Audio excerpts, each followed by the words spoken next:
Em 1942, no Oceano Pacífico, a guerra já não se limitava a navios afundando e batalhas vencidas. Para centenas de homens, o momento mais letal vinha depois, quando o combate acabava e começava o abandono. Foi nesse espaço cinzento, longe dos mapas estratégicos, que duas histórias se cruzaram no mesmo ano. Uma na costa da China, outra no mar de Timor. Duas tragédias que revelam como a guerra passou a tratar homens indefesos como descartáveis. Essa é a nossa história de hoje.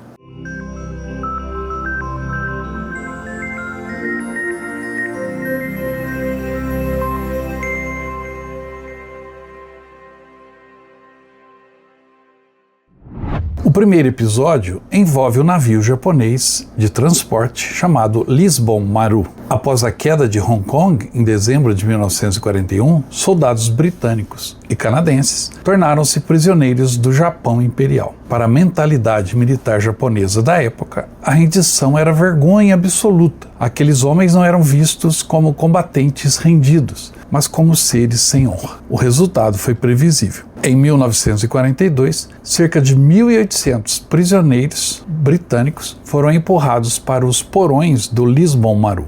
Não havia espaço, ventilação, água suficiente ou cuidados médicos. Muitos já embarcaram doentes. O navio partiu sem qualquer identificação de prisioneiros de guerra, transformando-se em um alvo legítimo para submarinos aliados. Na madrugada de 1º de outubro de 1942, um torpedo disparado de um submarino norte-americano atingiu o navio. O impacto não foi imediato, mas foi fatal. O Lisbon Maru adernou lentamente. Nos porões, a água começava a subir. O oxigênio desaparecia. Homens batiam nas grades, gritavam, rezavam, sabiam exatamente o que estava acontecendo. E então veio a decisão que transformou este ataque em um crime histórico. A tripulação japonesa abandonou o navio. Partiram em barcos de apoio e salva-vidas, deixando centenas de prisioneiros trancados. Não abriram as escotilhas, não organizaram uma evacuação, não tentaram o resgate.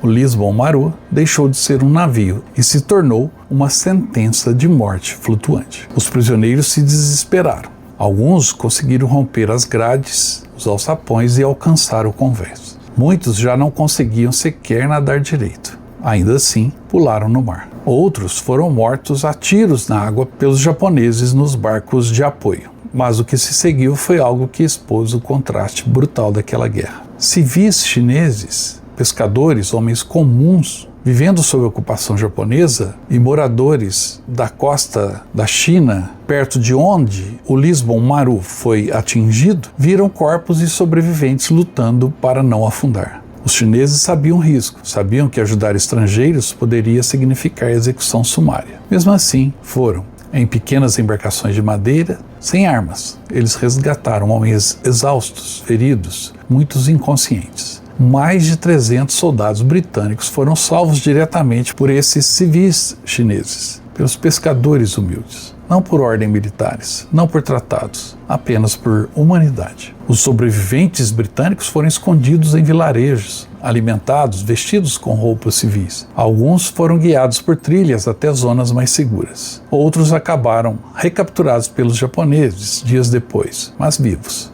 E o destino deles foi cruel. Os prisioneiros recapturados do Lisbon Maru foram enviados ao Japão em outros navios do inferno. Muitos acabaram em minas de carvão, estaleiros e fábricas, submetidos a trabalho forçado, espancamentos e fome. Uma parte morreria nos anos seguintes, longe do mar que quase os matou em 1942. Ainda assim, centenas sobreviveram à guerra, exclusivamente porque civis chineses decidiram desobedecer ao medo. Cerca de 828 homens morreram no naufrágio do Lisbon Maru. O navio afundou e permanece até hoje como túmulo de guerra. Mas graças à intervenção dos civis chineses, dos pescadores chineses, 384 soldados britânicos foram salvos. E esse fato entrou para a história. Sem sombra de dúvida, uma história pouco conhecida, mas de muita coragem e sobrevivência na Segunda Guerra Mundial.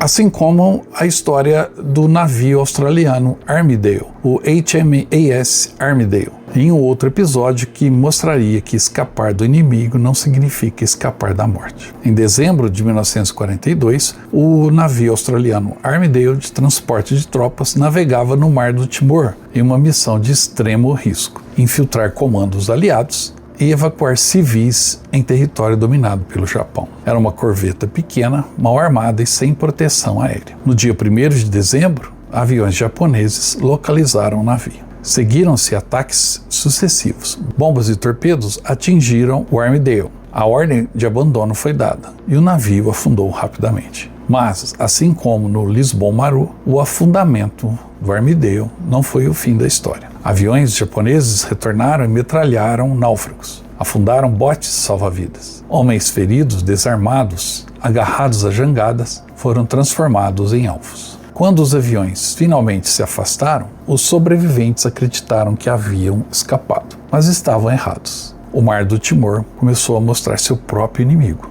tubarões.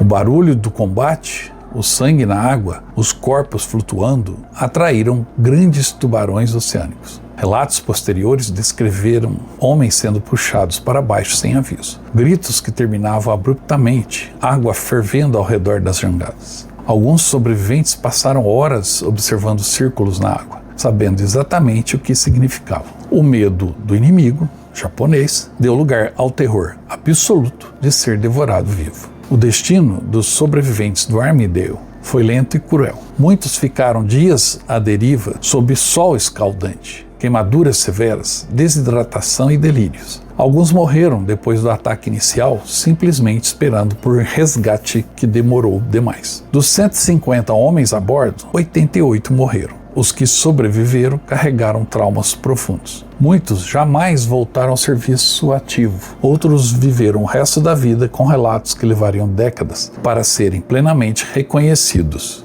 Quando a gente compara, coloca lado a lado essas duas histórias, o padrão é claro. No Lisbon Maru, centenas sobreviveram, porque civis chineses desafiaram a ocupação japonesa e escolheram salvar vidas. No Armidale, os australianos que escaparam das bombas foram mortos pelo abandono, pelo mar e pelos tubarões. Em ambos os casos, o momento mais mortal não foi o ataque inicial, mas o que veio depois, quando a guerra deixou de ser batalha e passou a ser sobrevivência nua e crua. Hoje, os dois navios repousam no fundo do oceano, mas as histórias que carregam lembram algo essencial. Em 1942, no Pacífico, sobreviver dependia menos da bandeira e mais de quem ainda enxergava a humanidade no meio da guerra. Duas histórias que se cruzaram em um mesmo oceano e misturaram heroísmo, coragem, sacrifício, medo e sobrevivência.